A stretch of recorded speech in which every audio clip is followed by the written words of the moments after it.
Mira esta imagen. Una esfera de gas incandescente de 1,4 millones de kilómetros de diámetro que arde desde hace 4.600 millones de años sin detenerse ni un solo segundo. El Sol. Te dijeron que aún le quedan 5.000 millones de años por delante, que puedes dormir tranquilo.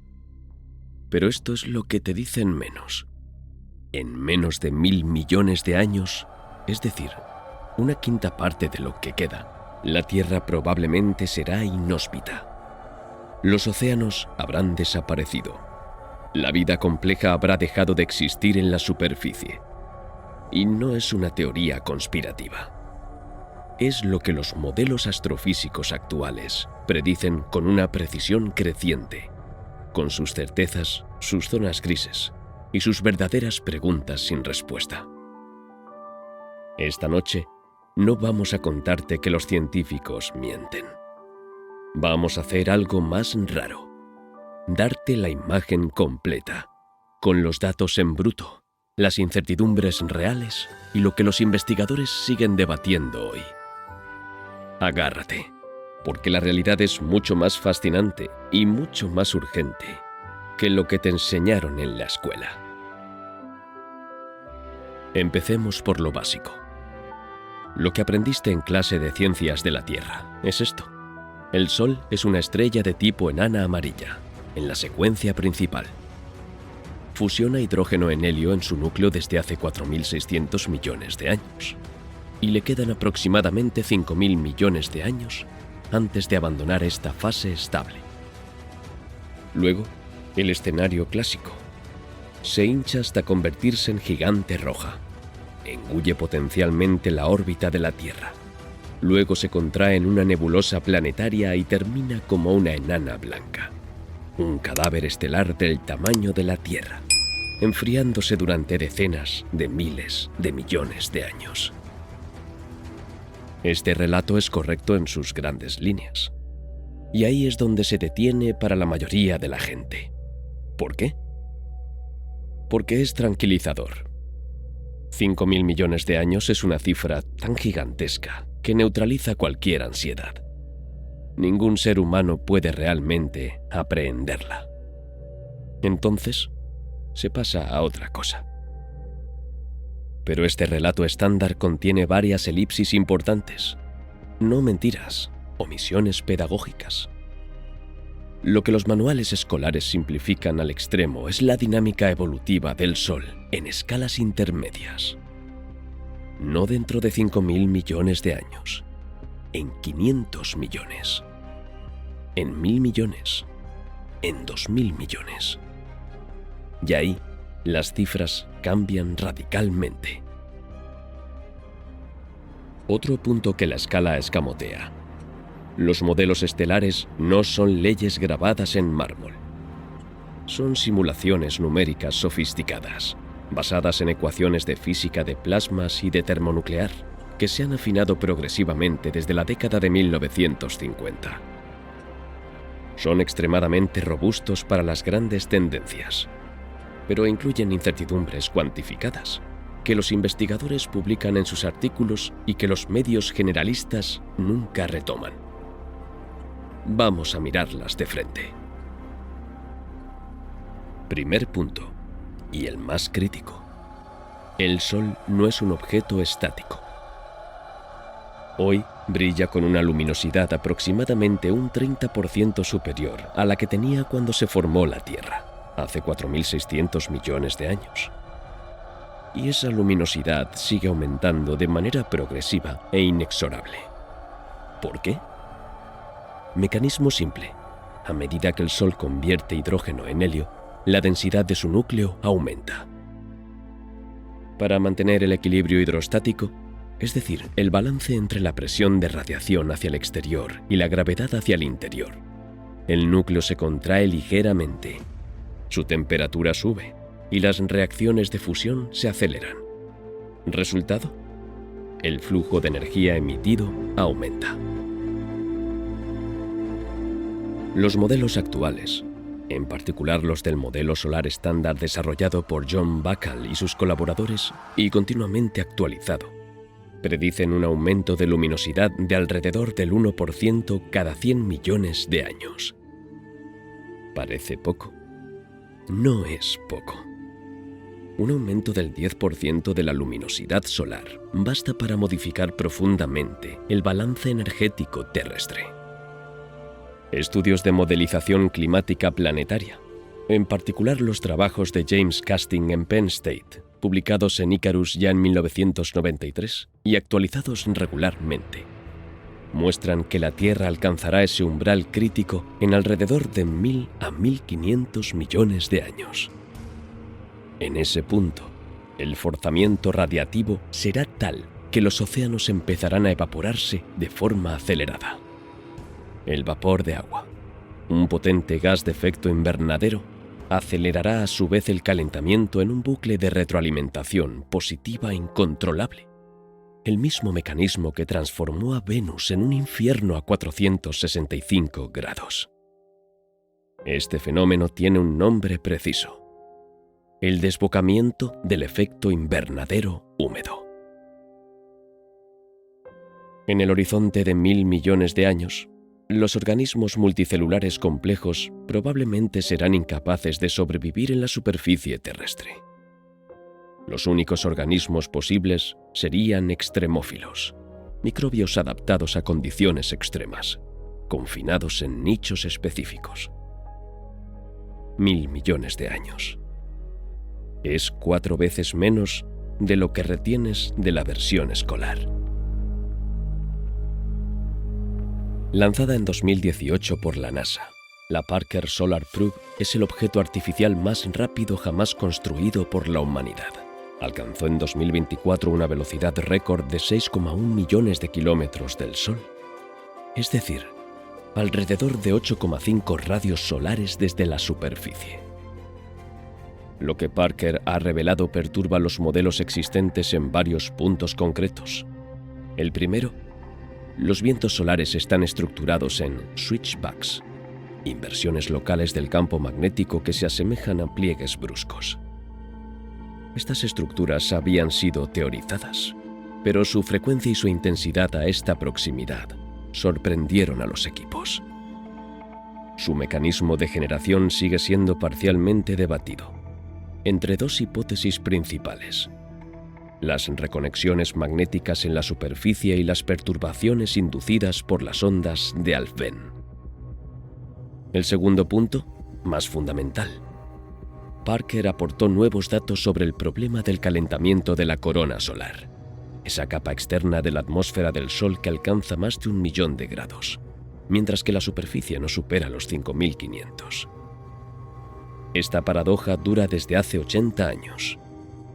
Parker no resolvió el misterio, pero sus mediciones in situ permitieron descartar algunas hipótesis y reforzar otras. Esto no es trivial. Si no comprendemos plenamente qué calienta la corona, nuestros modelos de pérdida de masa solar, crucial para la evolución a largo plazo del Sol, siguen incompletos. Estos datos no están ocultos. Se publican en Nature, The Astrophysical Journal, Science, pero requieren un esfuerzo de traducción para el gran público que la mayoría de los medios generalistas no hacen. El Sol sigue un ciclo de actividad magnética de aproximadamente 11 años, alternando entre periodos de alta y baja radiación. Actualmente estamos en el ciclo 25, que comenzó en diciembre de 2019. Contra toda expectativa de los modelos iniciales, este ciclo resulta ser más activo de lo previsto. La NOAA y el Grupo de Predicción de Ciclos Solares habían estimado un máximo moderado, pero las observaciones de 2024 muestran una actividad claramente superior a las proyecciones. Históricamente, entre 1645 y 1715, el Sol atravesó un periodo de muy baja actividad magnética, el mínimo de Maunder, caracterizado por una casi ausencia de manchas solares. Este periodo corresponde parcialmente al pequeño periodo glacial en Europa, aunque la casualidad directa se matiza. Otros factores, actividad volcánica, circulación oceánica, también desempeñaron un papel simultáneo. Lo que es seguro, las variaciones de la actividad magnética del Sol influyen en el flujo de rayos cósmicos que llega a la Tierra, en la química de la estratosfera y, marginalmente, en el balance radiativo. Estos efectos son pequeños en comparación con el forzamiento antropogénico actual a escalas humanas, pero son reales y están documentados. La erupción de Carrington de 1859 sigue siendo el evento de meteorología espacial más violento jamás registrado. En julio de 2012, una eyección de masa coronal de una intensidad comparable falló la Tierra por muy poco. 9 días de diferencia orbital. Un estudio de 2013, publicado en Space Weather por Daniel Baker, de la Universidad de Colorado, estimó los daños potenciales sobre las infraestructuras eléctricas mundiales en más de $2.000 millones. Este riesgo es real, está documentado y está subestimado en las políticas públicas. El Standard Solar Model, abreviado SSM, es la referencia mundial para describir la estructura interna y la evolución del Sol. Integra las ecuaciones de la física de plasmas, de la termodinámica, de la física nuclear y de las opacidades radiativas. Sus predicciones han sido validadas de manera notable por la heliosismología, el estudio de las oscilaciones acústicas del Sol, que funcionan como una ecografía de su interior. Pero el SSM atravesó una crisis seria a comienzos de los años 2000, que se denomina el problema de las abundancias solares. Mediciones espectroscópicas más precisas de la composición de la atmósfera solar, en particular los trabajos de Asplund y colaboradores en 2004-2009, produjeron abundancias en metales, oxígeno, carbono, neón, silicio, significativamente inferiores a los valores anteriores. Resultado: las nuevas composiciones químicas, incorporadas en el SSM, producen un perfil heliosísmico incompatible con las observaciones. Este desacuerdo persiste. No invalida el conjunto del modelo. Las grandes predicciones siguen siendo robustas. Pero señala que aún falta un ingrediente de física en nuestra descripción del interior solar. Se exploran varias hipótesis: interacciones entre el núcleo y la zona radiativa, difusión de los elementos, papel del neón. A día de hoy no existe un consenso definitivo. Es un ejemplo perfecto de lo que se habla en este vídeo. No una cacharrería, sino un verdadero problema abierto, publicado, debatido y prácticamente nunca mencionado en los medios de gran público. El Sol no es único. Existen cientos de estrellas llamadas análogas solares, estrellas de masa y composición similares en diferentes etapas de su vida. Sirven como laboratorios naturales para poner a prueba los modelos, y las observaciones no siempre son perfectamente coherentes con las predicciones. Un caso notable: la estrella 18 Scorpii, a menudo citada como el gemelo del Sol más cercano, presenta una actividad magnética y una rotación ligeramente diferentes de lo que los modelos predicen para su edad. Esto no es alarmante. Las pequeñas diferencias de masa inicial, de composición química y de rotación inicial producen trayectorias evolutivas distintas. Pero esto ilustra un límite fundamental.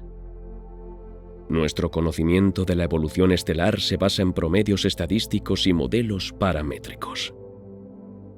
Para una estrella individual, los márgenes de incertidumbre sobre el momento preciso de las transiciones evolutivas puede alcanzar varios cientos de millones de años. Dicho de otro modo, sabemos que el Sol abandonará la secuencia principal dentro de unos 5.000 millones de años. La incertidumbre sobre esta estimación probablemente sea del orden de 500 millones a 1.000 millones de años. No es colosal.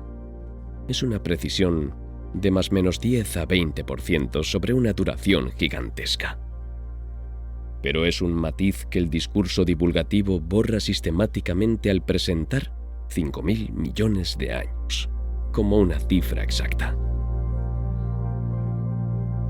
He aquí el mecanismo central que pocas divulgaciones explican con precisión. En el núcleo del Sol, la fusión termonuclear convierte 4 núcleos de hidrógeno, protones, en un núcleo de helio 4, con liberación de energía en forma de fotones gamma y neutrinos. El helio producido se acumula en el núcleo porque aún no puede fusionarse. La temperatura central actual del Sol, en torno a los 15 millones de grados, es insuficiente para desencadenar la fusión del helio, que requiere alrededor de 100 millones de grados. Este depósito progresivo de helio tiene 2 efectos acoplados. Primero, disminuye localmente la fracción de hidrógeno disponible como combustible. El núcleo se empobrece de carburante. Segundo, el aumento de la densidad del núcleo provoca su contracción progresiva y el incremento de su temperatura, lo que acelera las reacciones, aumenta la luminosidad y va hinchando progresivamente las capas exteriores. Este proceso es continuo, inexorable, y se traduce en el aumento lento de luminosidad mencionado en la parte 2. No hay una señal de alarma repentina que detectar. Es una deriva gradual, lo que lo vuelve a la vez menos espectacular para los medios y más realmente preocupante a muy largo plazo. Uno de los avances más importantes para validar nuestros modelos del núcleo solar: la detección de los neutrinos solares. Los neutrinos se producen directamente en las reacciones de fusión del núcleo. Atraviesan el Sol prácticamente sin interactuar y llegan a la Tierra en unos 8 minutos.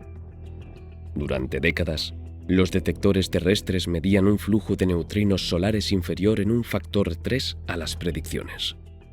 El problema de los neutrinos solares, fuente de gran preocupación sobre la validez del SSM. La resolución llegó en 2001-2002 con los experimentos SNO, Sudbury Neutrino Observatory, en Canadá y Super Kamiokande en Japón. Los neutrinos solares no habían desaparecido, se habían transformado.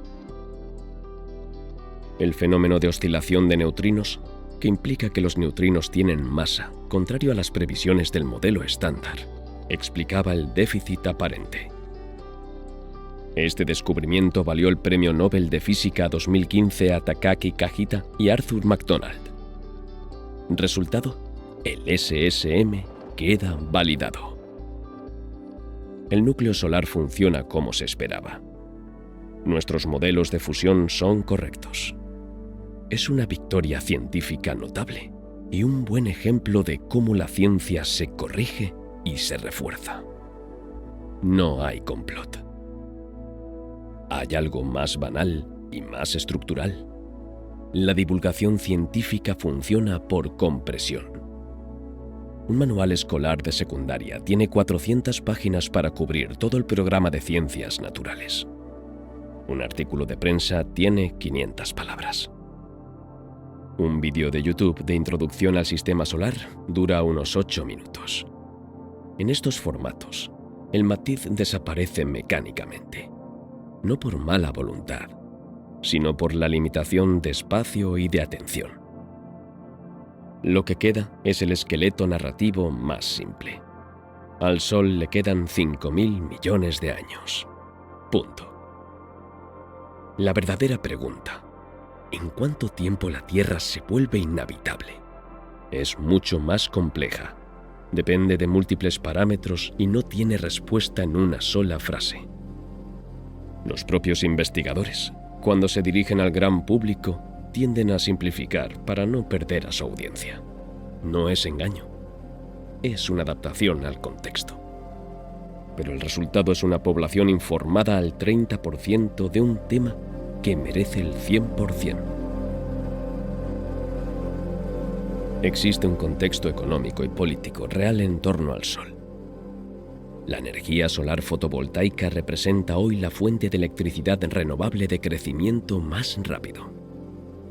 En 2023, según la Agencia Internacional de la Energía, la capacidad solar instalada mundial superó los 1.500 gigavatios. Y las proyecciones prevén que se convertirá en la primera fuente de electricidad mundial antes de 2030. En este contexto, una comunicación pública sobre las señales de evolución del Sol es potencialmente sensible. No porque los hechos científicos comprometan la energía solar, no lo hacen, sino porque cualquier titular mal calibrado puede crear una confusión pública innecesaria. Es un caso real de tensión entre una comunicación científica precisa y la gestión de las representaciones públicas. Los investigadores son conscientes de ello. Algunos lo ven como una razón legítima para dosificar su comunicación. Otros lo ven como un paternalismo problemático. Este debate existe en la comunidad científica. Rara vez se hace visible para el gran público. Revistas como The Astrophysical Journal, Astronomy and Astrophysics, Nature Astronomy publican regularmente trabajos que matizan o complican los relatos dominantes sobre la evolución solar. Las conferencias de la American Astronomical Society o de la European Astronomical Society abordan cuestiones abiertas sobre el transporte del momento angular en el Sol, sobre las inestabilidades potenciales en la zona de transición entre el núcleo radiativo y la zona convectiva, la tacuoclina, sobre los acoplamientos entre actividad magnética y evolución estructural. Estas discusiones no son secretas, son accesibles para quien quiera leerlas, pero están escritas para pares, con un vocabulario técnico, una densidad de información y un nivel de requisitos matemáticos que las hacen inaccesibles sin traducción. Ahí es donde la divulgación tiene un papel crucial. No simplificar hasta deformar, sino traducir, sin traicionar. Esto es lo que este vídeo intenta hacer. Esta distinción es fundamental y merece decirse claramente. Decir «los científicos te esconden algo» implica una intención deliberada de ocultación. Decir «la divulgación pasa por alto ciertos matices importantes» describe un fenómeno estructural bien documentado en la sociología de la ciencia. Hay cosas que la ciencia aún no sabe sobre el Sol. La física exacta del calentamiento coronal, el detalle de las inestabilidades magnéticas, los parámetros precisos del calendario de la transición a gigante roja. Estas zonas de sombra se publican, se discuten, se financian por agencias como la ESA y la NASA. No están ocultas, simplemente son difíciles de comunicar sin perder precisión. La verdadera omisión no está en la comunidad científica, está en la cadena de transmisión entre los investigadores y el gran público. Una cadena en la que cada eslabón, periodistas, editores escolares, divulgadores, optimiza la claridad en detrimento de la fidelidad. Recapitulemos lo que hemos cubierto. El Sol efectivamente tiene más o menos 5.000 millones de años por delante antes de abandonar la secuencia principal. Esta cifra es robusta. Pero no es la pregunta correcta. La verdadera pregunta es: ¿en cuánto tiempo la Tierra se vuelve inhabitable? Y ahí la respuesta es muy diferente. Probablemente menos de 1.000 millones de años para la vida compleja de superficie, debido al aumento progresivo e inexorable de la luminosidad solar. El problema de las abundancias solares muestra que todavía falta un ingrediente en nuestra descripción del interior solar. Los datos de Parker Solar Probe revelan una complejidad en la dinámica coronal que los modelos no capturan por completo. Las estrellas análogas al Sol muestran que las trayectorias evolutivas individuales conllevan incertidumbres de varios cientos de millones de años. Ninguno de estos elementos está oculto. Todos están publicados. Son accesibles, discutidos por los investigadores. Lo que falta es la traducción. Y eso es exactamente lo que acabas de escuchar. El mensaje final es este. La ciencia avanza revisando sus certezas. Lo que hace más fuerte al enfoque científico es precisamente que publica sus incertidumbres, corrige sus errores, refina sus modelos a medida que los datos mejoran. No es una debilidad, es la propia definición de un conocimiento honesto. Así que, pregunta abierta para ti en los comentarios. Si supieras con certeza que la Tierra se volverá inhabitable en 800 millones de años, ¿cambiaría algo en tu manera de pensar el futuro de la especie humana? ¿Refuerza la idea de expansión espacial? ¿O es una escala tan fuera de nuestro alcance que no cambia nada?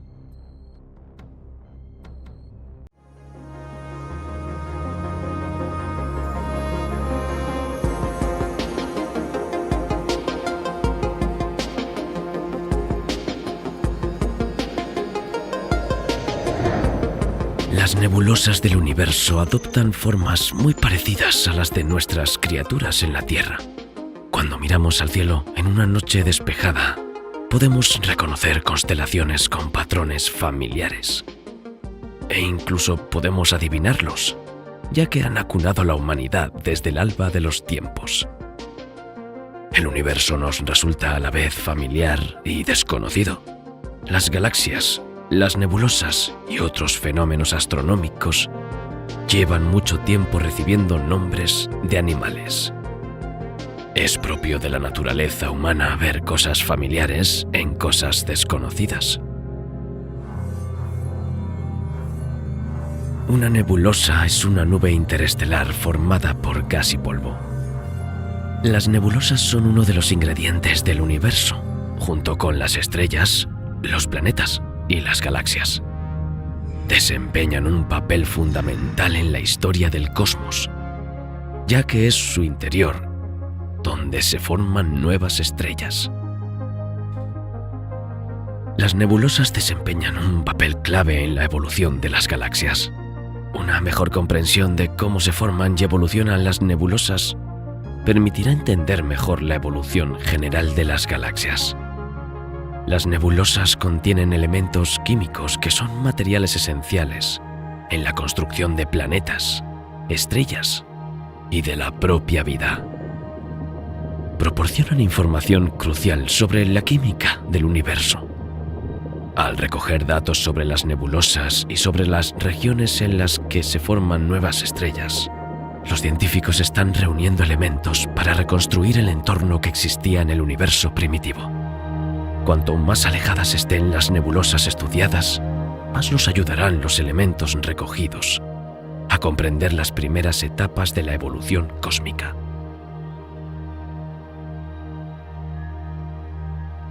En algunas de estas nebulosas pueden producirse fenómenos astrofísicos excepcionales y únicos.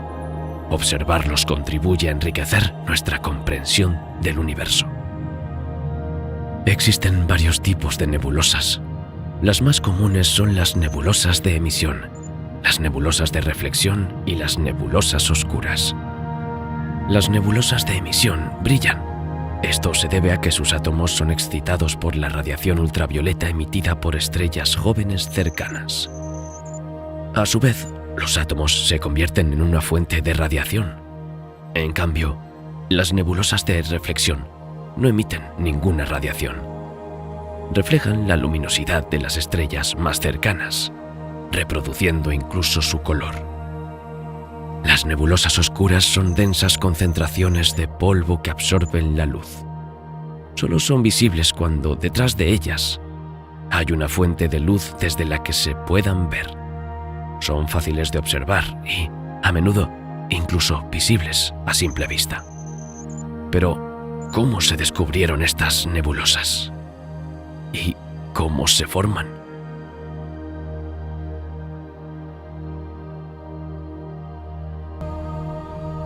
Las nebulosas están formadas por gas y polvo. El gas es en parte de origen primordial. Se formó al principio de la historia del universo, cuando aparecieron el hidrógeno y el helio. constituyentes de las primeras estrellas. Los elementos más pesados son más recientes. Se forman en el interior de las estrellas al final de su existencia y luego se liberan en el medio interestelar. El polvo que compone las nebulosas es una mezcla de carbono en diversos niveles de agregación y silicatos, junto con otras materias orgánicas diminutas.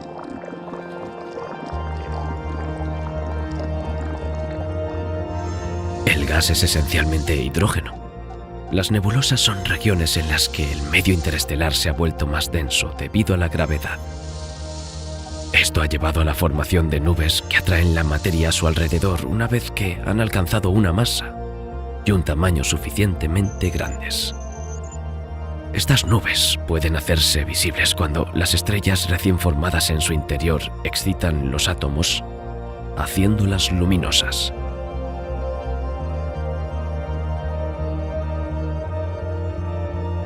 Hasta 1780, la atención de los astrónomos se centraba en las estrellas. La atención de los científicos se desplazó lentamente en dirección a las nebulosas cuando, en 1781, el astrónomo William Herschel descubrió Urano. El rey Jorge III de Inglaterra le concedió una pensión real, lo que le permitió invertir en la construcción de un nuevo telescopio más potente, con el que ahora podía estudiar las estrellas dobles. En total, el astrónomo construyó más de 400 telescopios. Uno de ellos siguió siendo el mayor telescopio del mundo durante casi 50 años. Este telescopio newtoniano tiene un espejo principal de aleación de cobre y estaño y mide 1,22 metros de diámetro, con una distancia focal de 12 metros. Este gigantesco aparato podía manejarse a mano. Herschel lo utilizó para describir y enumerar los objetos del cielo profundo. En 1786 publicó el catálogo de 1000 nebulosas y cúmulos estelares nuevos. Ya distinguía entre nebulosas y cúmulos estelares. A lo largo de 20 años, enumeró más de 2500. En 1811, su catálogo se completó con una lista de 52 nebulosidades extremadamente difusas, que finalmente resultaron ser nebulosas de flujo integrado. William Herschel publicó un total de 4 catálogos que describían más de 5000 objetos de cielo profundo. Otros astrónomos, como John Dreyer, siguieron sus pasos. En 1888, Dreyer publicó un catálogo NGC que describía más de 7800 objetos celestes. En la actualidad, este catálogo incluye más de 14.600 objetos. No obstante, el concepto de nebulosa se atribuye a William Herschel. Fue el propio Herschel quien identificó los distintos tipos de nebulosa. La primera nebulosa planetaria descubierta fue la nebulosa del Altair, también conocida como nebulosa Dumbbell y referenciada como M27. Charles Messier la registró en su catálogo de objetos difusos, pero el término planetario fue propuesto por William Herschel en 1785. En 1927, el astrónomo estadounidense Edward Emerson Barnard enumeró 349 nebulosas oscuras. Entre las más conocidas se encuentra la nebulosa Cabeza de Caballo, con referencia B33, y la nebulosa Cabeza de Serpiente, con referencia B72. Para entonces, ya se había descubierto un gran número de nebulosas, y los científicos se dieron cuenta de que se trataba de un mundo oscuro, cuya influencia aún desconocían. Todo estaba aún por descubrir. Los trabajos de Edwin Hubble en 1924 permitieron diferenciar entre nebulosas y galaxias. Aunque ambas contienen gas y polvo, a una escala y en concentraciones muy diferentes, su forma, dinámica y tamaño son muy distintos. Sin embargo, en un pequeño instrumento de observación, su aspecto es, más o menos, el mismo.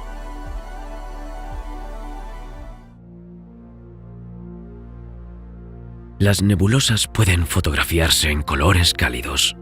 Aparecen como una región luminosa, rica en gas ionizado expulsado de las estrellas o no utilizado durante su formación. El gas y el polvo presentes en el medio interestelar pueden materializarse cuando son excitados por la radiación de las estrellas o cuando se iluminan a contraluz. Así se clasifican las nebulosas en distintas categorías.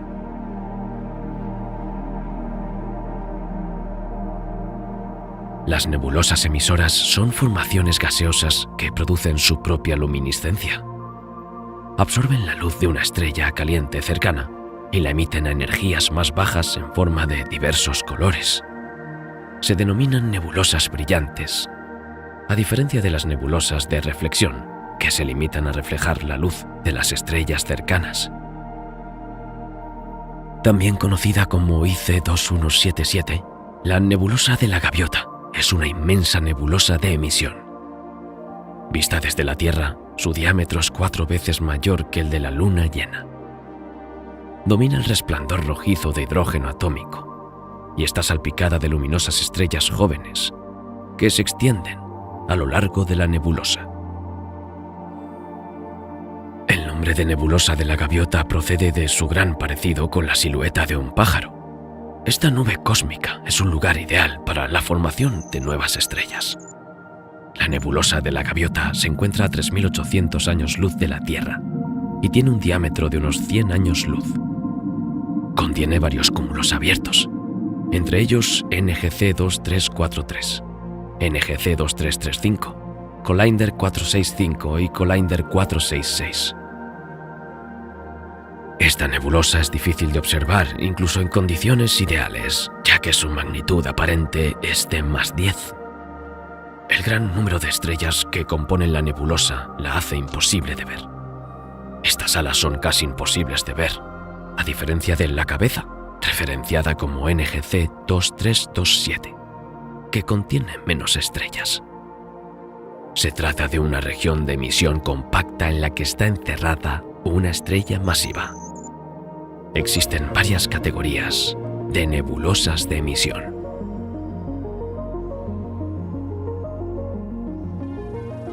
Regiones H2. Son regiones de intensa actividad en las que se forman estrellas. La constelación de Orión alberga uno de los ejemplos más famosos, la nebulosa de Orión o M42.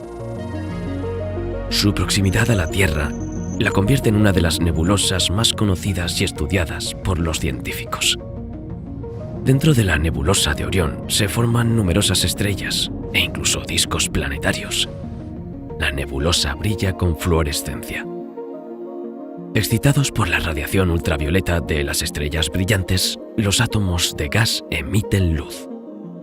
El color emitido depende del tipo de átomos. El hidrógeno, que es claramente mayoritario en las nebulosas, emite predominantemente luz roja, al igual que el azufre. En cambio, el oxígeno emite luz verde. Aunque de noche nuestros ojos no distinguen bien los colores, la gran nebulosa de Orión es una excepción a esta regla. Sus contrastes permiten distinguir fácilmente los colores de la nebulosa. A primera vista, con prismáticos, la nebulosa de Orión parece una pequeña nube entre las estrellas de la espada de Orión. Cuando se observa a través de un telescopio con una apertura de 60 a 80 milímetros, su región central revela una tonalidad verdosa. El tono se intensifica cuando se observa a través de un telescopio más potente. En cuanto al rojo, sigue siendo indistinguible, ya que nuestros ojos son ciegos a este color por la noche. La acumulación de gas a lo largo de decenas de miles de millones de kilómetros confiere a la nebulosa de Orión un aspecto denso, pero se trata solo de una ilusión. La nebulosa de Orión es conocida desde la antigüedad. Los astrónomos la observan con telescopios desde hace casi 4 siglos. Como petrificado desde la noche de los tiempos, nada en esta inmensa nube interestelar se ha movido jamás. Pero es solo la enorme distancia de la nebulosa, cerca de 1500 años luz, lo que nos hace insensibles desde la Tierra a sus violentas perturbaciones. Esta nebulosa es una de las mayores de nuestra Vía Láctea. Tiene 24 años luz de diámetro. Es 2000 veces más masiva que nuestro Sol. Y sin embargo, a pesar de toda esta inmensidad, permanece casi vacía. Apenas hay unos cientos de átomos por centímetro cúbico. La nebulosa de Orión está iluminada por 4 estrellas supergigantes que forman un asterismo identificable como el Trapecio de Orión. Cada una de estas estrellas brilla 100.000 veces más que el Sol. Su potente radiación ultravioleta calienta el gas, haciéndolo luminiscente. Como resultado, las nubes de hidrógeno se visten de rosa flamenco y los velos de oxígeno emiten radiación verde. Estas 4 estrellas supergigantes no solo hacen la luz, también provocan un potente viento estelar que sopla a más de 100.000 km/h. El espacio es violentamente barrido, arrastrando nubes como nubarrones. El gas comprimido se vuelve más denso y entra en acción la gravitación. Se forman pequeños glóbulos de gas y polvo. Miden unas decenas de miles de millones de kilómetros y parecen huevos aplastados sobre sí mismos por su propio peso. Al colapsar, el gas y el polvo que los componen se ponen en rotación. En el corazón de estos astros nace una estrella, en forma de una esfera gaseosa cada vez más densa y caliente. Atrae hacia sí la materia, luego la arranca suavemente, la sopla y comienza a brillar. Las 4 estrellas del Trapecio de Orión nacieron así hace unos 200.000 años. Al soplar a su alrededor el gas que les dio origen, siembran el espacio y propician el nacimiento de nuevas estrellas. El fenómeno de la emisión permite estudiar las nebulosas mediante filtros selectivos que excluyen ciertas líneas del espectro.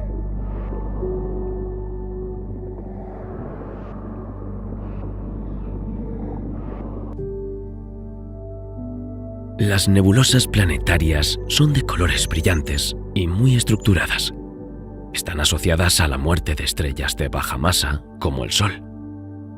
Las nebulosas planetarias se producen por la lenta expulsión de gas de las capas superficiales de la atmósfera de una estrella al final de su vida. Todas las estrellas con una masa igual o inferior a la del Sol terminan su vida dispersando las capas superiores de su atmósfera en el entorno circundante.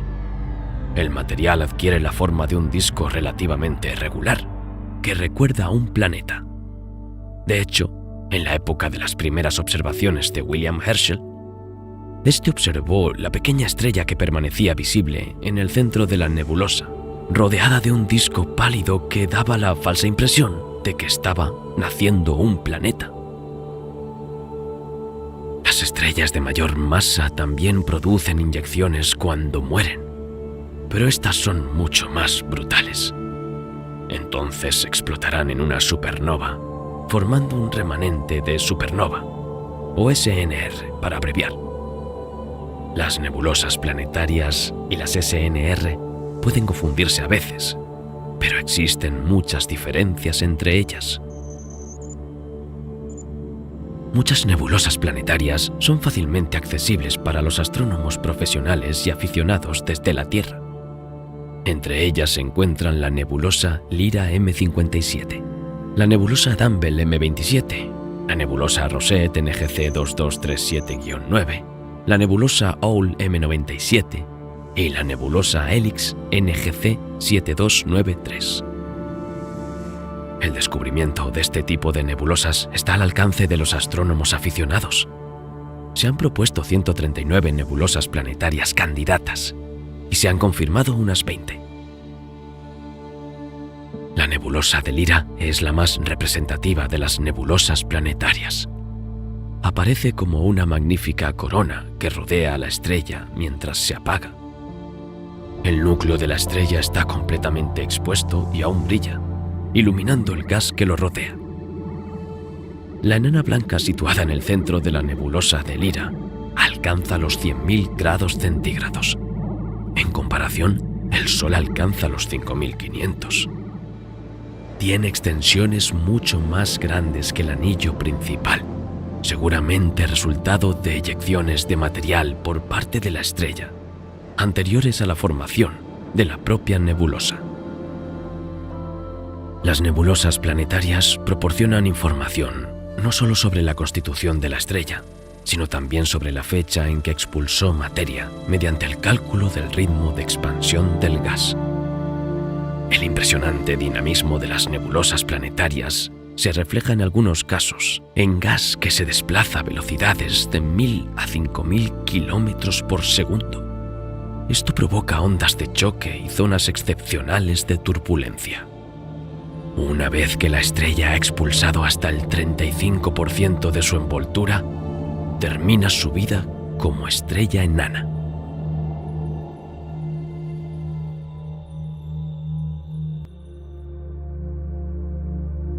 Una de las nebulosas planetarias más cercanas a la Tierra es la nebulosa Dumbbell M27. Se encuentra a unos 650 años luz y explotó hace unos 12.700 años. La nebulosa Dumbbell fue la primera nebulosa planetaria descubierta. Se caracteriza por una forma original con dos lóbulos luminosos, que le dan el aspecto de una campana, una mancuerna o el corazón de una manzana. Esta estructura se conoce como bipolar y se encuentra en otras nebulosas planetarias, pero nunca tan pronunciada. Se cree que esta característica forma asimétrica se desarrolló poco antes de la muerte de la estrella, cuando ésta sopló su atmósfera en dos direcciones distintas al final de su vida. M27 es una de las nebulosas planetarias más grandes del cielo. Al ser tan antigua, se ha expandido considerablemente. Aunque invisible a simple vista, la nebulosa de la campana de Pesas puede identificarse fácilmente con prismáticos. Se puede distinguir su forma de mancuerna. La mayoría de las nebulosas planetarias contienen una sola estrella, pero unas pocas contienen un sistema binario. Suelen estar formados por una estrella azul de clase O muy caliente y una compañera de clase A más fría. La pareja rara vez es visible, ya que están muy juntas. La estrella azul emite principalmente en el espectro ultravioleta, mientras que su compañera lo hace en el visible, por lo que es imposible observar la estrella en el origen de la excitación. Otras nebulosas planetarias de doble núcleo son NGC 3132, NGC 1514 y la nebulosa del Boomerang. La nebulosa del Boomerang es actualmente el lugar más frío del universo. Situada a 5000 años luz de la Tierra, en la constelación de Centauri, su temperatura es de menos 272 grados centígrados. Es más fría que el fondo cósmico de microondas y el único objeto natural conocido tan frío. Pero, ¿por qué ha alcanzado una temperatura tan baja? En el corazón de esta nebulosa se encuentra una estrella 4 veces más masiva que el Sol. Pero esta estrella esconde un secreto. Hace 3500 años, fue el resultado de la fusión de otras dos estrellas. Sin esta fusión, el gas de la nebulosa no alcanzaría hoy temperaturas tan extremas. De hecho, la nebulosa del Boomerang tiene una temperatura tan baja porque su gas es expulsado en cantidades muy grandes y a una velocidad extremadamente alta. Un equipo de astrónomos ha tenido en cuenta la velocidad de expansión de la envoltura de 150 kilómetros por segundo, 10 veces superior a la que suele expulsar una gigante roja. Los científicos han demostrado que la única forma de producir tal cantidad de gas a esa velocidad sería utilizar la energía procedente de la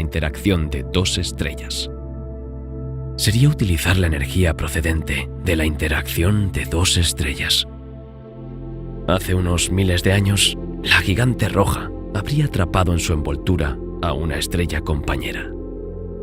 La interacción de las dos estrellas produjo una impetuosa eyección de materia. La nebulosa tiene ahora forma de reloj de arena, de 20.000 unidades astronómicas de longitud. Esta forma particular se debe al chorro producido por la estrella central, que empuja localmente el gas frío.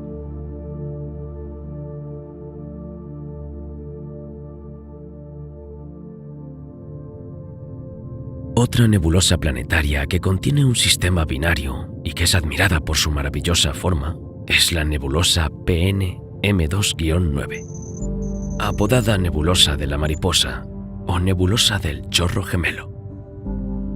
Esta nebulosa se caracteriza por una sorprendente complejidad que adopta la forma de dos alas alrededor de un corazón.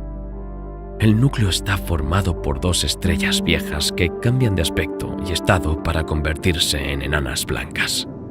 Su desaparición total solo se producirá dentro de unos miles de millones de años. Mientras tanto, no dejan de sorprender con sus suntuosos diseños. Situada a unos 4.000 años luz de la Tierra, la constelación de Ofiuco, la nebulosa de la mariposa, debe el origen de sus alas a dos estrellas de masa equivalente que emiten dos grandes extensiones de gas.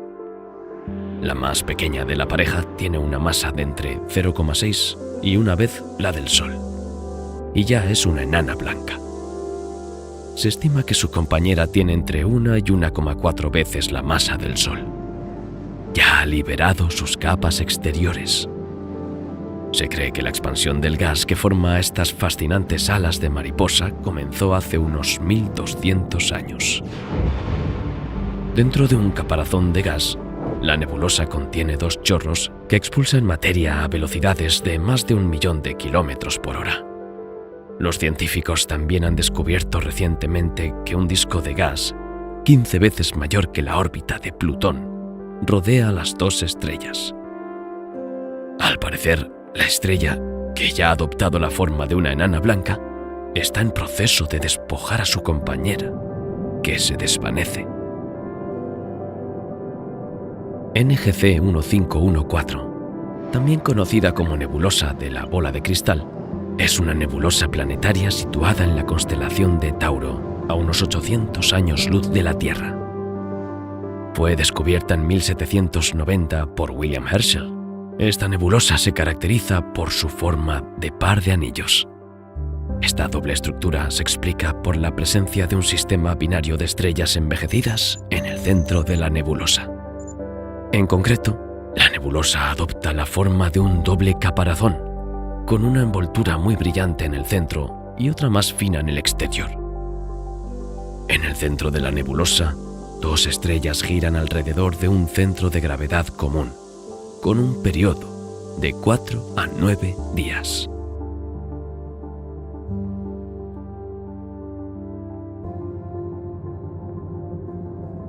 NGC 6302, la nebulosa del insecto, o como M2-9, también conocida como la nebulosa de la mariposa o Caldwell 69, es una nebulosa planetaria bipolar con una de las estructuras más complejas jamás observadas en una nebulosa planetaria. Se encuentra a unos 3.500 años luz de la Tierra, en la constelación de Escorpio. A medida que envejecen, las estrellas pueden adoptar estructuras que a veces se asemejan a flores o insectos. Esto es lo que le ocurre a la nebulosa del insecto, que tiene una envergadura de 3 años luz. Su estrella central al final de su vida tiene una temperatura de más de 200.000 grados centígrados, lo que sugiere que originalmente era muy grande. La enana blanca tiene una masa alrededor de 0,64 veces la del Sol.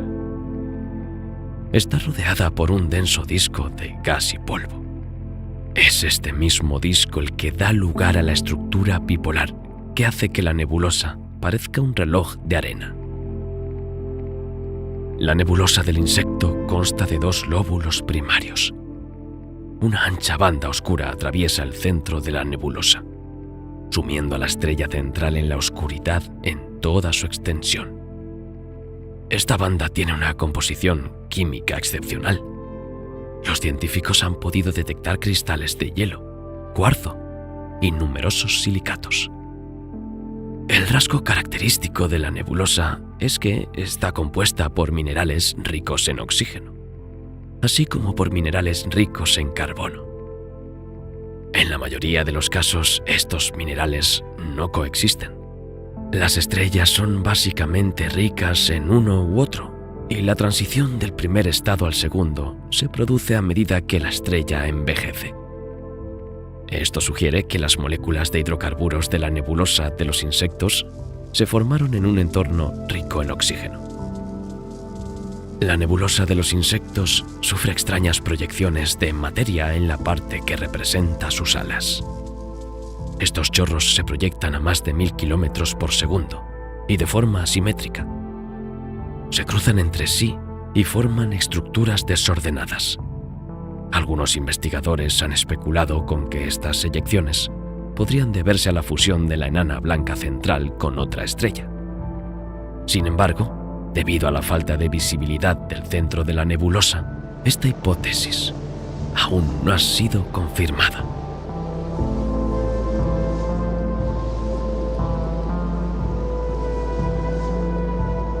Una supernova se define como el conjunto de fenómenos resultantes de la gigantesca explosión de una estrella al final de su vida. Durante un tiempo, la supernova puede brillar más que toda una galaxia formada por miles de millones de estrellas. Desde la Tierra, una supernova parece una estrella nueva, cuando en realidad es la señal de la desaparición de una estrella. Una supernova de colapso del núcleo se caracteriza por una estrella masiva que deja de producir energía durante la fusión nuclear en su núcleo. Entonces se colapsa por su propia gravedad. Una supernova termonuclear se produce cuando una enana blanca ha almacenado suficiente material de una estrella compañera para alcanzar una masa crítica que desencadena una explosión termonuclear. La estrella que explota queda totalmente destruida, mientras que la estrella compañera puede sobrevivir en algunos casos. Cuando la supernova explota, se expulsa una enorme cantidad de eyecta del orden de varias masas solares a una velocidad de hasta 10.000 kilómetros por segundo. El frente de choque resultante de la rápida expansión de este material constituye la parte visible de la posluminiscencia. Las posluminiscencias de supernova se definen por la estructura producida por el eyecta de supernova en expansión. Muchas escorias conservan una forma regular durante mucho tiempo, dependiendo de si tienen una fuente de energía interna, como un púlsar central, o no.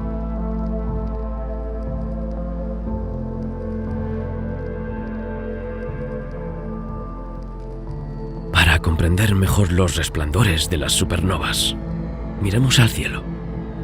Sobre el fondo estelar de la Vía Láctea, una bonita mancha gris puede verse a través de un pequeño telescopio de 60 milímetros. Basta con un telescopio de 100 a 200 milímetros para distinguir una S bien definida. Con un instrumento aún más potente, es posible distinguir filamentos gaseosos flotando en el cielo. Este es uno de los ejemplos más conocidos y estudiados del resplandor posterior a una supernova, Messier 1, o nebulosa del Cangrejo, situada a unos 6.300 años luz de la Tierra. Esta nebulosa nos recuerda que una supernova explotó en este mismo lugar en el año 1054, en la constelación de Tauro. En julio de 1054, los astrónomos chinos avistaron una nueva estrella en la constelación de Tauro. La llamaron Estrella Invitada. Sin embargo, su brillo se intensificó hasta el punto de superar al de Venus. Permaneció visible durante 3 semanas a la luz del día, con una magnitud de entre -3 y -5, y apareció durante 2 años por la noche. Unos 7 siglos más tarde, en 1758, el astrónomo y famoso cazador de cometas, Charles Messier, mientras buscaba en el cielo el cometa Halley, divisó una pequeña nebulosa en la constelación de Tauro.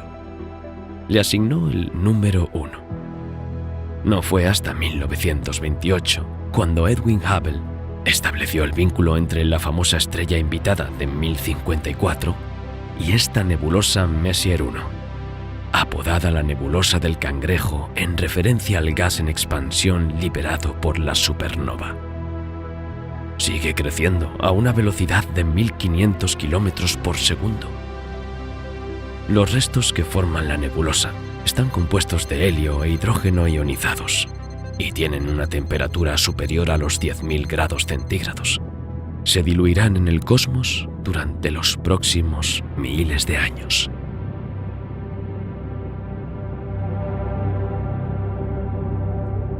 La nebulosa del Cangrejo tiene en su centro un púlsar llamado púlsar del Cangrejo.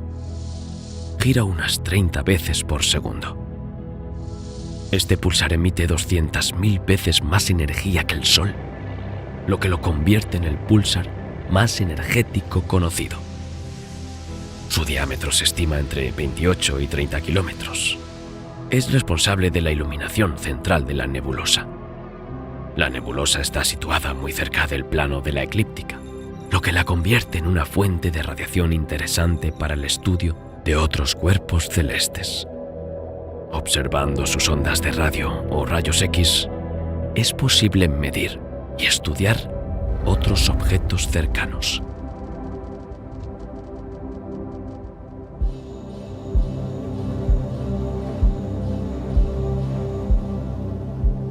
Las burbujas Wolf-Rayet se encuentran alrededor de las estrellas Wolf-Rayet. Se trata de estrellas calientes con masas decenas de veces superiores a la del Sol. Se caracterizan porque, durante una fase relativamente breve tras la secuencia principal, expulsan la materia que rodea su núcleo en forma de vientos estelares muy violentos. A continuación, el núcleo queda expuesto y explota en forma de supernova. Las burbujas Wolf-Rayet son especialmente activas y emiten enormes cantidades de gas como resultado de las reacciones termonucleares que tienen lugar en su núcleo. Las dos más famosas son la nebulosa de la Media Luna, NGC 6888, y la nebulosa del casco de Thor, NGC 2359. La nebulosa de la Media Luna, NGC 6888, está situada en la constelación de Cygnus, a unos 5.000 años luz de la Tierra. Esta región es especialmente famosa por su riqueza en nebulosas. La estrella Wolf-Rayet, WR136, situada en su centro, genera violentos vientos estelares que empujan la materia expulsada. Esta burbuja cósmica, de unos 25 años luz de diámetro, ofrece una espléndida imagen de la nebulosa a través de los telescopios. Las estructuras de la nebulosa de la Media Luna son consecuencia de la interacción entre el fuerte viento y la materia expulsada en el pasado.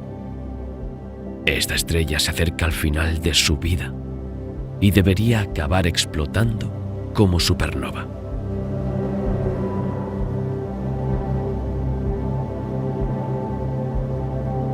La nebulosa del casco de Thor, NGC 2359, es una nebulosa situada en la constelación del Gran Perro, a unos 15.000 años luz del Sistema Solar.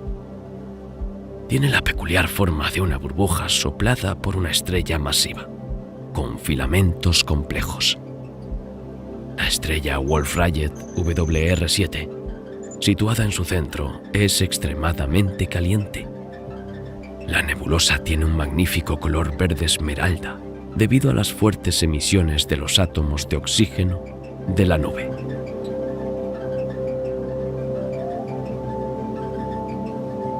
Las nebulosas de reflexión son nubes de polvo que reflejan la luz de una o varias estrellas cercanas. Estas estrellas son lo suficientemente brillantes como para hacer visible el polvo, pero no lo suficientemente calientes como para ionizar el gas. Las nebulosas de reflexión son focos de formación estelar. La nebulosa de reflexión más conocida y estudiada es la que rodea el cúmulo de las Pléyades, también conocido como M45. El cúmulo de las Pléyades es una figura celeste conocida al menos desde el Neolítico. Por aquel entonces, su aparición en el cielo matutino anunciaba la época de la cosecha. Aunque aunque solo un pequeño número de estrellas son visibles a simple vista, este cúmulo es extremadamente rico, ya que contiene varios miles en total. El cúmulo de las Pléyades tiene unos 100 millones de años, y los astrónomos estiman que debería dispersarse en la Vía Láctea en un plazo de 200 a 300 millones, debido a su baja densidad. La nebulosa azul que rodea este cúmulo es lo que hace que las fotografías sean tan bellas. Las nebulosas de emisión y reflexión forman el grupo de las nebulosas difusas y se distinguen por su emisión luminosa. Por otro lado, existen las nebulosas oscuras. Se trata de regiones en las que el polvo del medio interestelar se concentra en inmensas nubes que aparecen en regiones sin estrellas. Son visibles cuando oscurecen parte de una nebulosa en emisión o reflexión. Desde que la gente decidió interesarse por el cielo, ha podido observar manchas oscuras en regiones de alta densidad estelar que parecen desprovistas de estrellas. Se han planteado dos hipótesis. O bien estas zonas oscuras corresponden a la distribución de las estrellas, o bien representan masas oscuras que aparecen como pantallas opacas. La primera visión fue rápidamente descartada tras el estudio de la distribución celeste de los objetos, ya que es poco probable que existan inmensos tubos vacíos de estrellas a lo largo de varios miles de parsecs. Por tanto, no es sorprendente que existan superposiciones de nubes oscuras. Muchos objetos nebulosos conocidos muestran marcas de absorción en forma de pequeños glóbulos negros o delgados filamentos opacos. La densidad de estas nebulosas oscuras impide el paso de la luz. La Vía Láctea ha sido estudiada de arriba abajo desde la invención del telescopio. Se han identificado unas 200 regiones del cielo aparentemente desprovistas de estrellas. En realidad, contienen nebulosas oscuras que albergan estrellas incapaces de iluminarlas. La materia está así condensada y es opaca a la radiación, y se sitúa frente a regiones muy luminosas de la Vía Láctea. Para estudiar estas nebulosas oscuras hay que alejarse lo más posible de la contaminación y de la luz artificial. En su interior, una ínfima fracción de la luz incidente atraviesa la barrera de materia formada por las nubes. Esto las convierte en auténticas trampas de radiación. Por ello, los astrónomos han utilizado técnicas derivadas, como el infrarrojo y la radio, para observarlas.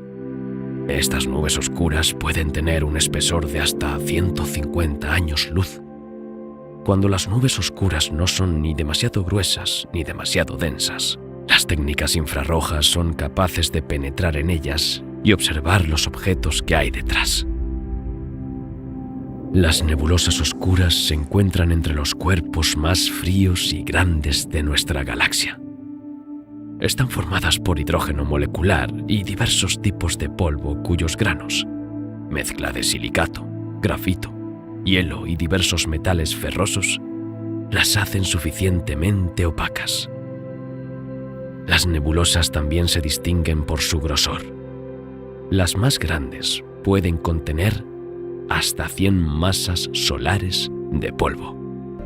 Uno de los mejores ejemplos de este tipo de nebulosa es el Saco de Carbón. Esta gran nebulosa oscura ocupa un área del cielo equivalente a unas 30 lunas llenas. Se encuentra a 600 años luz, en la constelación de la Cruz del Sur, donde destaca frente a secciones luminosas de la Vía Láctea. El explorador español Vicente Yáñez Pinzón divisó por primera vez esta mancha oscura en 1499. Era el navegante y comandante de La Niña, una de las 3 naves que desembarcaron por primera vez en América, bajo el mando de Cristóbal Colón. La nebulosa recibió el sobrenombre de Nube Oscura de Magallanes, por su opacidad y en comparación con las 2 brillantes nubes de Magallanes. A simple vista desde el hemisferio sur, el Saco de Carbón puede verse acechando contra las estrellas de la Cruz del Sur. Con prismáticos se puede distinguir gracias a sus contornos irregulares. Esta nebulosa negra como el carbón es tan vasta que no cabe completamente en el campo de un telescopio. Sin embargo, con un telescopio se puede observar uno de los cúmulos estelares más bellos de los alrededores. Se llama el estuche de las joyas, porque sus estrellas se comparan con brillantes piedras preciosas. La oscura nebulosa Cabeza de Caballo, también conocida como Barnard 33, se encuentra en una de las regiones más jóvenes del cielo, la constelación de Orión. A finales de diciembre, durante el solsticio de invierno, el hemisferio nocturno de la Tierra se encuentra cara a cara con una región estelar de nuestra galaxia. Estrellas, cada una más bella y brillante que la anterior, iluminan la Vía Láctea como rubíes, diamantes y zafiros. La más brillante y cercana es Sirio. 100 veces más lejos se encuentra la supergigante Rigel, que, junto con Betelgeuse, necesita paciencia y perseverancia para encontrar la nebulosa Cabeza de Caballo, justo debajo de la estrella Alnitak. Aquí, inmensas nubes de gas dan nacimiento a nuevas estrellas. Esta nebulosa está formada por gas y polvo interestelares, a través de los cuales la luz no puede pasar. Por tanto, es invisible a simple vista. Su forma de cabeza de caballo se debe a la presencia de una densa nube de gas y polvo. En la base de la cabeza hay estrellas jóvenes en proceso de formación. La nebulosa Cabeza de Caballo mide unos 7 años luz y se encuentra a casi 1500 años luz de nosotros. No irradia y es muy densa y fría.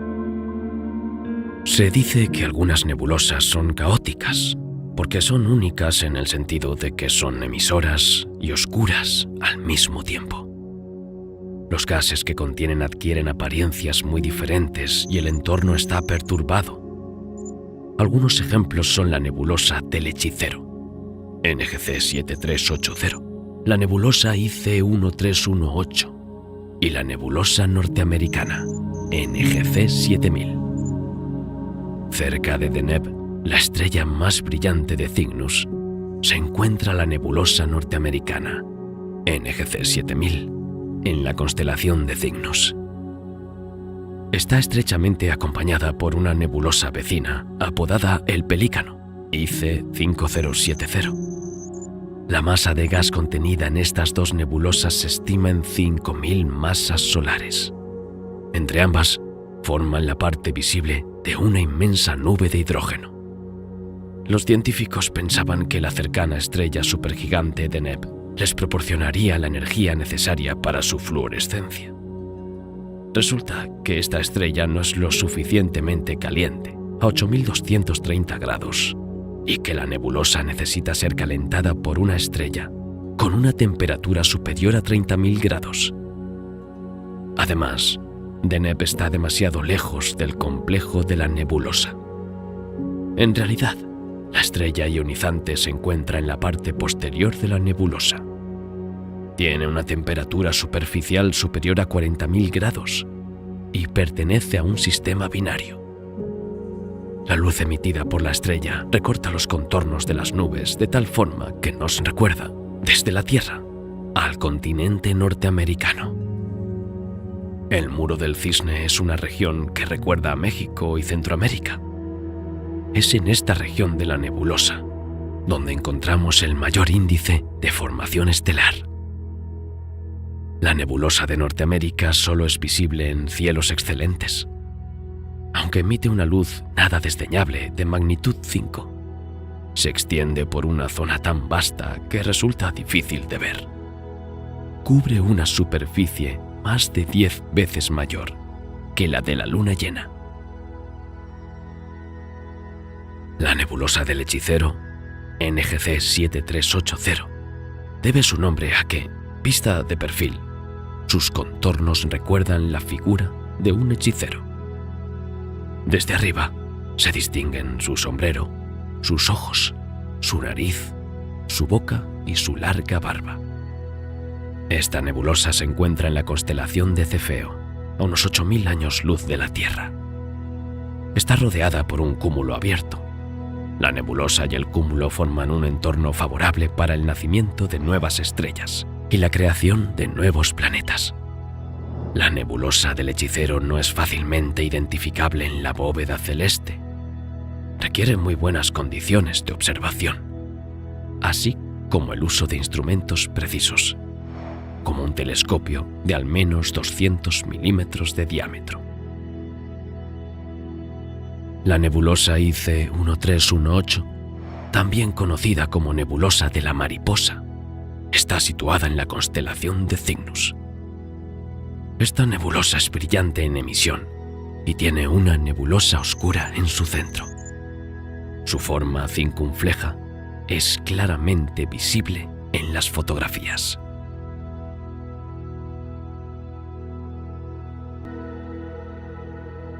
Otra categoría de nebulosa que se ha descrito desde 1976 es la nebulosa de flujo integrado, o IFN. Una nebulosa de flujo integrado está iluminada únicamente por el halo de luz emitido por toda la galaxia en la que habita, lo que se conoce como flujo integrado. Este tipo de nebulosa se ha observado en la Vía Láctea. Estas nubes están formadas por polvo presente en el medio interestelar, en todas las latitudes galácticas. Sus colores destacan en fotografías tomadas con exposiciones muy largas, pero no aparecen en prismáticos o telescopios, a menos que la óptica sea muy brillante y el lugar de observación esté protegido de la luz artificial. Las nebulosas más conocidas deben su éxito a su proximidad a la Tierra. Los astrónomos, ya sean profesionales o aficionados, eligen objetos fácilmente accesibles y al alcance de sus instrumentos. En la Vía Láctea, la mayoría de las nebulosas observadas se encuentran cerca del Sol, en un radio de 5.000 años luz entre el brazo de Orión y el de Carina Sagitario. Es difícil detectar nebulosas en la dirección de la protuberancia galáctica, porque las estrellas y las nubes de polvo son demasiado densas.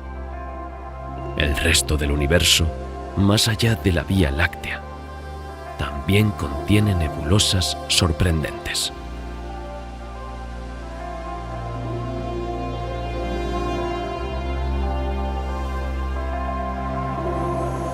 Fuera de la Vía Láctea, es difícil identificar nebulosas individuales específicas con la misma notoriedad que las de nuestra propia galaxia. Sin embargo, existen algunas regiones nebulosas complejas en otras galaxias que son bien conocidas por los astrónomos y los aficionados a la astronomía. No necesariamente encontraremos nebulosas planetarias individuales como las de la Vía Láctea. La propia galaxia puede contener varias regiones nebulosas debidas a procesos de formación estelar. Las observaciones y descubrimientos específicos pueden variar con el tiempo, debido a los avances en astronomía e imagen. El brillo de las nubes de Magallanes es comparable al de la Vía Láctea.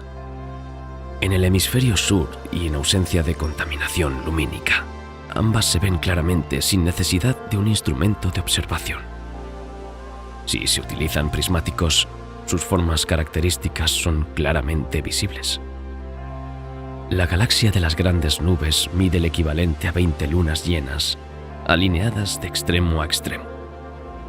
La galaxia de las nubes pequeñas es 3 veces más pequeña.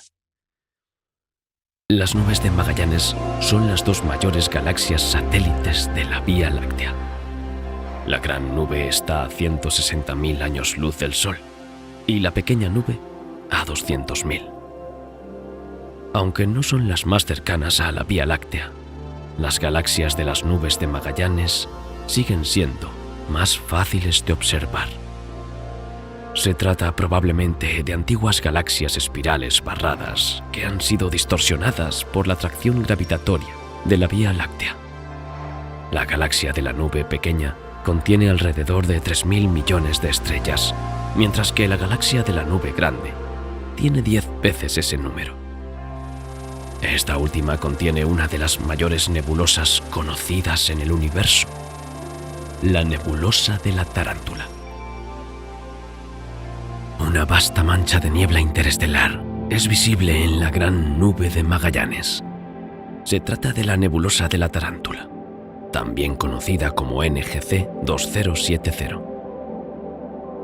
Cuando se ven imágenes de esta nebulosa, se comprende inmediatamente por qué se ha comparado a esta extensa mezcla de gas y estrellas con una araña. Situada a 160.000 años luz de la Tierra, la nebulosa de la Tarántula parece más bien modesta. Pero es su lejanía lo que induce a error. Si la Tarántula estuviera tan cerca de nosotros como la nebulosa de Orión, cubriría una cuarta parte de nuestro cielo y sería visible incluso a plena luz del día. En el interior de este gigantesco laberinto gaseoso se encuentran algunas de las estrellas más masivas conocidas por el hombre. Como una colosal matriz de estrellas, la nebulosa de la Tarántula tiene más de 1.800 años luz de diámetro. Es la mayor nebulosa conocida hasta la fecha. Su tasa de formación estelar es superior a la de cualquier otra región de la Vía Láctea. Al abrigo de la contaminación lumínica, la nebulosa aparece como un pequeño punto brillante en las inmediaciones de la Gran Nube de Magallanes. Su magnitud es cercana a 5, lo que la hace fácilmente visible a simple vista. En el corazón de la nebulosa hay un denso cúmulo de estrellas calientes que producen radiación ultravioleta que ioniza el gas circundante. Esto es lo que hace visible a la nebulosa. Este cúmulo de estrellas se denomina R136A. Incluye la estrella más masiva jamás observada. R136A1 supera al Sol en todos los sentidos. Es comparativamente unas 30 veces más ancha, 8 millones de veces más brillante y tiene una temperatura superficial 10 veces superior a la del Sol. La nebulosa contiene un gran número de estrellas en proceso de formación estelar. Resulta que la formación estelar en esta nebulosa es bastante diferente a la de otras galaxias como la Vía Láctea. Los científicos han descubierto que las regiones de formación estelar dentro de la nebulosa de la Tarántula están produciendo estrellas a un ritmo mucho mayor que en la Vía Láctea. Estos descubrimientos aportan nuevos datos sobre la historia de la creación estelar. La composición química de la Tarántula es similar al de ciertas regiones de formación estelar que existían cuando el universo era muy joven, con solo unos pocos miles de millones de años. Este tema de estudio sigue interesando a los científicos para saber aún más sobre esta nebulosa. La nebulosa de la Tarántula emite una luz rojiza debido a la excitación del hidrógeno. Los potentes rayos de luz de las estrellas gigantes queman el gas con tanta intensidad que acaban explotando en forma de supernova. En 1987, en el borde de la nebulosa de la Tarántula, una supernova visible a simple vista iluminó el cielo, dejando tras de sí un resplandor que hoy es bien conocido y sigue observándose.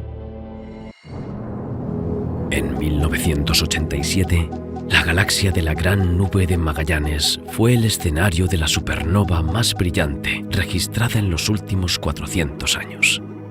Explotó una estrella con una masa equivalente a 20 masas solares. SN 1987A fue la primera explosión de supernova observada durante el siglo XX, a primera vista, lejos de cualquier contaminación lumínica.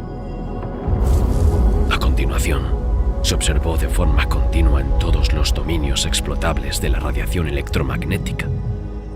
Esta supernova es uno de los objetos más importantes de la astronomía, ya que es la primera vez que se conoce la estrella progenitora, antes de la explosión. El fenómeno se produjo la noche del 23 de febrero de 1987, a unos 165.000 años luz de la Tierra. Fue la supernova más cercana observada fuera de nuestra galaxia. Unos 3 meses más tarde, en mayo, su luminosidad alcanzó un máximo de una magnitud aparente de unos +3, antes de disminuir en los meses siguientes. La estrella progenitora es una supergigante azul con una masa inicial de unas 20 masas solares. Se llama Sandulik -69 grados 202 A y se formó hace 10 millones de años. Los científicos se asombraron de que se tratara de una supergigante azul y no roja, ya que en aquella época se pensaba que solo las supergigantes rojas evolucionaban en supernovas. Gracias al telescopio Hubble, los científicos pudieron analizar Sandulik y dedujeron que debió de pasar de ser una supergigante roja a una supergigante azul antes de explotar. 3 anillos de gas orbitan alrededor de SN 1987A, 20.000 años antes de la explosión. La estrella debió de perder masa antes de su explosión, lo que explica su cambio de tipo. Sus anillos han adoptado una morfología muy particular. Los 2 anillos exteriores tienen forma de reloj de arena, mientras que un anillo interior más pequeño forma el cuello. Esta característica puede estar relacionada con los violentos vientos solares que esculpieron esta forma extraordinaria. Los 2 anillos exteriores también pueden haber sido iluminados por el gas expulsado en la supernova. El resplandor posterior a la supernova siempre ha sido visible.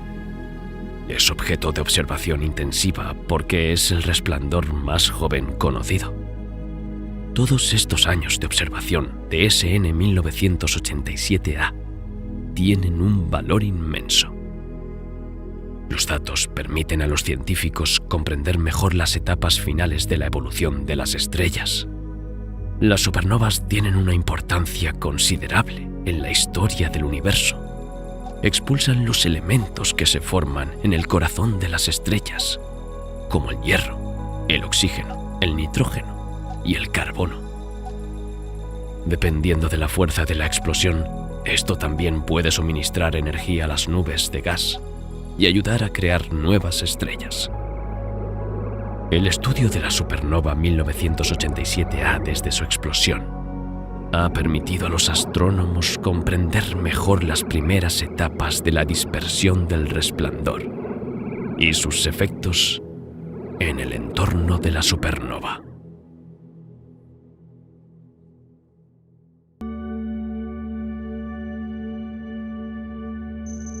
La nebulosa de la Langosta se encuentra en la más pequeña de las galaxias enanas de la Nube de Magallanes.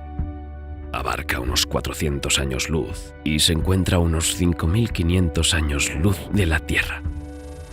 Un resplandor azul, causado por la emisión de gas hidrógeno ionizado, rodea esta región de formación estelar. La nebulosa que la rodea es una mezcla de gas, polvo oscuro, estrellas en formación y estrellas recién nacidas. Esta compleja arquitectura es el resultado de las interacciones entre los vientos interestelares, los campos magnéticos, las interacciones gravitatorias y la presión de la radiación. Cerca de su centro, la nebulosa de la Langosta alberga un cúmulo abierto que contiene estrellas de brillo y masa excepcionales. Se trata del cúmulo abierto Pismis 24. Este cúmulo contiene muchas estrellas masivas. Entre ellas, Pismis 24-1 tiene una luminosidad 776.000 veces superior a la del Sol. Su masa se aproxima a las 300 masas solares. De hecho, se trata de un sistema de al menos 3 estrellas. Pismis 24 es uno de los lugares más activos de formación de estrellas masivas. NGC 346 Es una nebulosa de emisión asociada a un cúmulo abierto.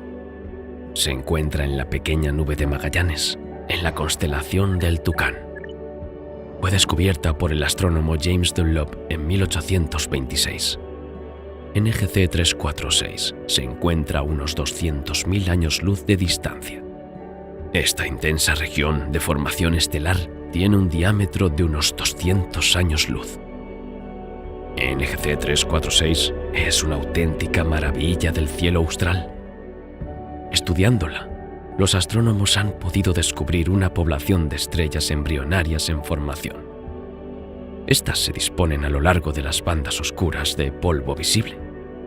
Las jovencísimas estrellas siguen colapsando en su nube inicial y emiten una luz enrojecida por el polvo que hay entre ellas y la Tierra.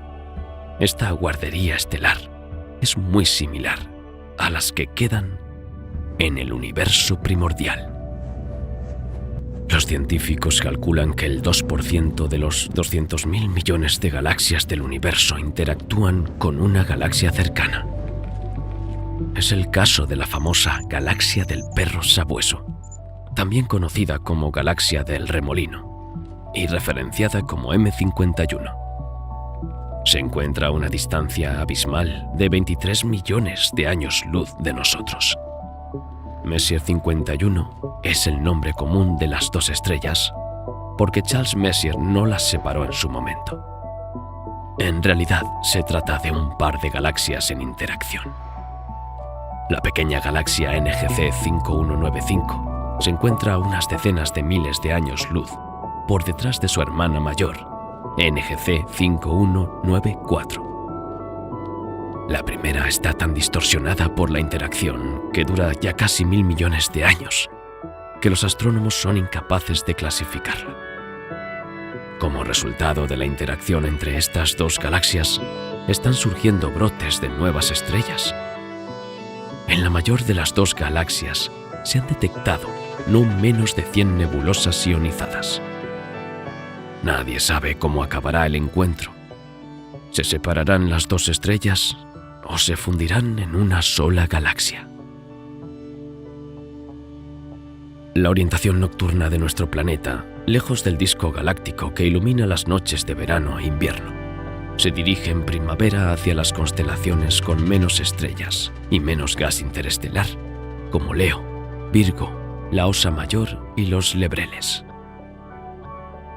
Es en estas regiones infinitas y muy transparentes del cielo, que parecen desprovistas de estrellas, donde los astrónomos disfrutan observando los objetos más lejanos en las mejores condiciones. Entre ellos, la espiral del Sabueso es una de las galaxias más brillantes y bellas que se conocen. A pesar de su impresionante diámetro de más de 60.000 años luz, es invisible a simple vista. Está poblada por más de 200.000 millones de estrellas. La pareja de galaxias está unida por la fuerza de la gravedad. La estructura espiral de NGC 5194 se ve fuertemente alterada por el paso de su compañera más pequeña. El suntuoso brillo de esta galaxia se debe a las fuerzas gravitatorias de marea generadas por la galaxia pequeña. Del mismo modo que la Luna influye en las mareas oceánicas de la Tierra, NGC 5195 actúa sobre las masas de gas de NGC 5194. Esta interacción suprime el gas interestelar, que se condensa en nuevas estrellas. Como resultado, el disco espiral de la galaxia del Sabueso es rico en nebulosas. En fotografías muy cercanas del disco de la galaxia, podemos ver su juventud y vitalidad en las brillantes nebulosas iluminadas por los miles de estrellas supergigantes, a las que dieron origen hace unos cientos de millones de años. Solo son visibles las estrellas entre 1.000 y 10.000 veces más brillantes que el Sol. Los miles de millones de estrellas restantes son demasiado débiles para ser vistas individualmente.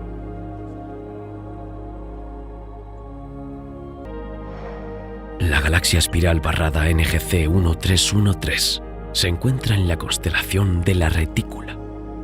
Es una de las constelaciones más pequeñas y menos luminosas del hemisferio sur y contiene uno de los objetos celestes más notables. Esta galaxia se encuentra a unos 13,5 millones de años luz de la Tierra. Gravitacionalmente aislada, comparte una serie de características con las galaxias de las nubes de Magallanes. Sus brazos espirales están débilmente enrollados y unidos al extremo de su barra. Son desiguales y muestran glóbulos de gas. Además, los glóbulos no giran en el centro de la barra, lo que también indica que la galaxia ha sufrido perturbaciones. Su morfología sugiere que su pasado debió de ser muy turbulento. Se cree que NGC 1313 interactuó con una galaxia más pequeña en el pasado. Esta galaxia muy activa presenta un gran número de nebulosas rodeadas de gas. Los brazos de la galaxia contienen numerosos lugares de formación estelar y cúmulos abiertos de estrellas jóvenes. La radiación de todas estas estrellas recién nacidas genera gas que crea bellos patrones de nebulosas claras y oscuras. NGC 1313 es una galaxia de formación estelar, una característica que sigue siendo enigmática porque la galaxia permanece relativamente aislada. En la mayoría de las galaxias de este tipo, la elevada tasa de formación estelar se debe a un encuentro o incluso a una fusión entre dos galaxias.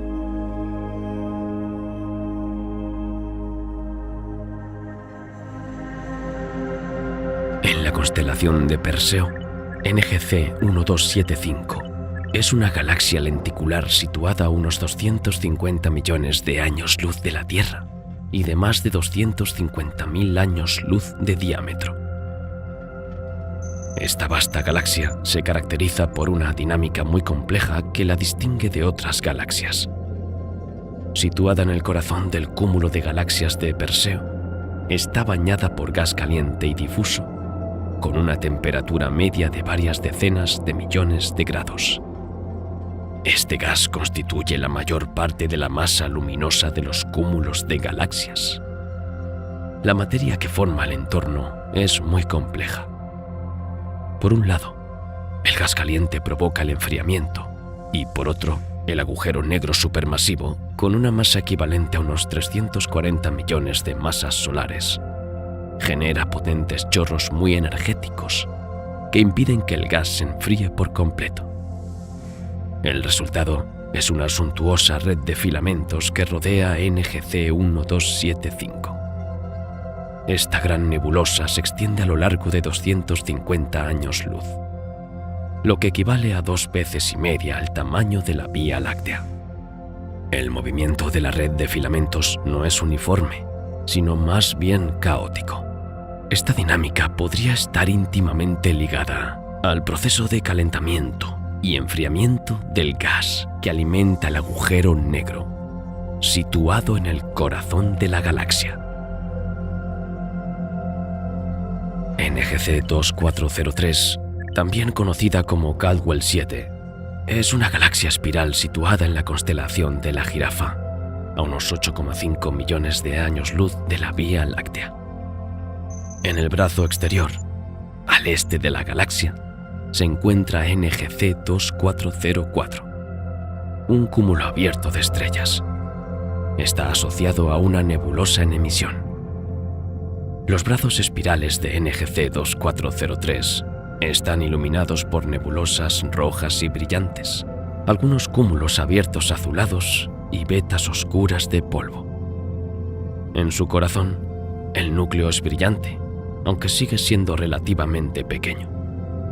Según algunos científicos, esta galaxia forma parte gravitacionalmente del grupo Messier 81. A unos 15 millones de años luz de la Tierra, Messier 83, una galaxia espiral, es majestuosamente visible. A su lado hay una pequeña nebulosa casi elíptica, la galaxia enana NGC 5253. Aunque a primera vista parece insignificante, es un lugar de intensa formación estelar. Esta compacta galaxia enana azul se encuentra en la constelación de Centauri. Tiene una magnitud de 10,5. Es una de las galaxias enanas compactas azules más cercanas a nosotros.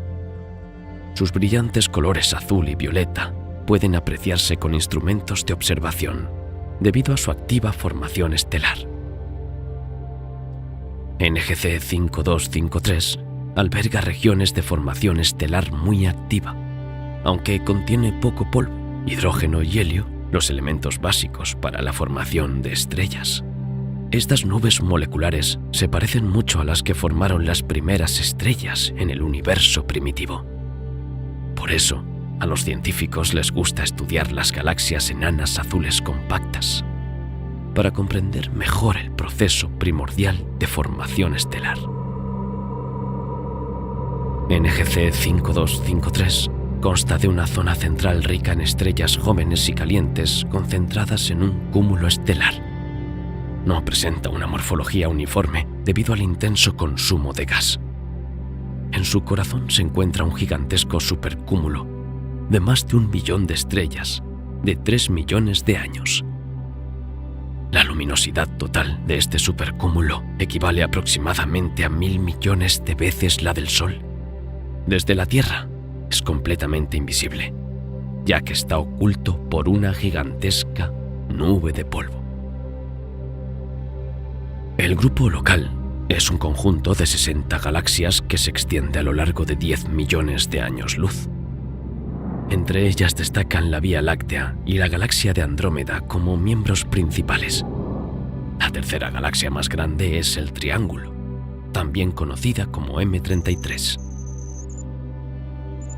Para observar la galaxia del Triángulo a simple vista, se necesita un cielo muy oscuro y los ojos de un águila.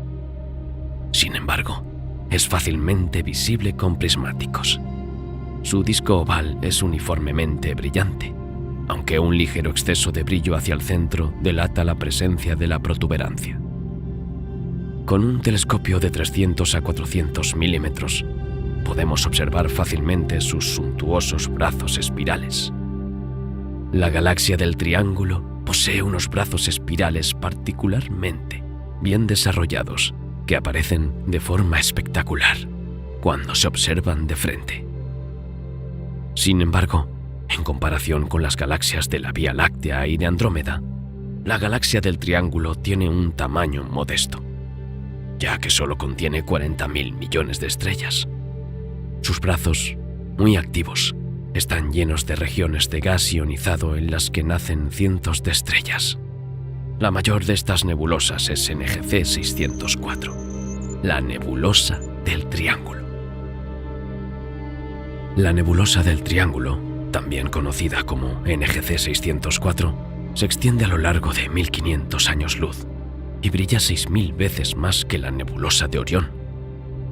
Posee inmensos tentáculos de gas frío que se extienden mucho más allá del disco visible. Fue descubierta por William Herschel el 11 de septiembre de 1784. Se encuentra a casi 3 millones de años luz de la Tierra. Si estuviera a la misma distancia que la nebulosa de Orión, sería más brillante que Venus.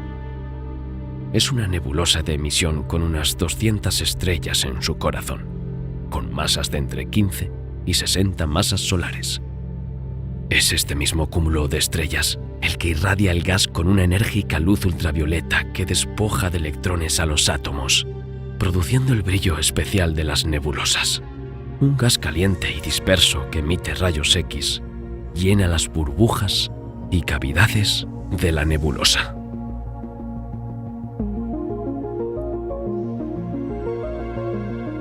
La tarántula, el cangrejo, la langosta, el búho, la mariposa y muchos otros son testigos silenciosos de la grandeza y complejidad de nuestro universo. Este viaje a través de las nebulosas nos ayudará a comprender la significativa importancia de estos objetos estelares. Desde que el ser humano descubrió las nebulosas y las ha venido estudiando. Nuevos datos nos han proporcionado una mejor comprensión de la formación estelar, la evolución galáctica y la química cósmica. Estas vastas nubes de gas y polvo, que a menudo adoptan la apariencia de criaturas y animales, pueden encontrarse por todas partes en la Vía Láctea y más allá. Son lugares ideales para la formación de nuevas estrellas y planetas y conforman la arquitectura cósmica. El estudio de las nebulosas sigue alimentando nuestra búsqueda de conocimiento. Poco a poco se van desvelando los misteriosos secretos del universo primitivo, que nos recuerdan la complejidad del universo que nos rodea. ¿En qué medida las nebulosas encierran las respuestas a los enigmas fundamentales de nuestro universo? La exploración de las nebulosas dista mucho de haber concluido y siguen siendo un área dinámica de investigación en astronomía. A pesar de los enormes progresos que los científicos han realizado en el conocimiento de las nebulosas a lo largo de las décadas, aún queda mucho por descubrir. Los astrónomos intentan comprender muchos misterios, como los detalles precisos de la formación estelar en el interior de las nebulosas, los mecanismos exactos por los que evolucionan y su papel en la evolución galáctica. Las nuevas tecnologías, los telescopios más potentes, las misiones espaciales y los avances en las técnicas de observación siguen abriendo nuevas perspectivas. Nos esperan muchas más revelaciones en estas vastas nubes estelares.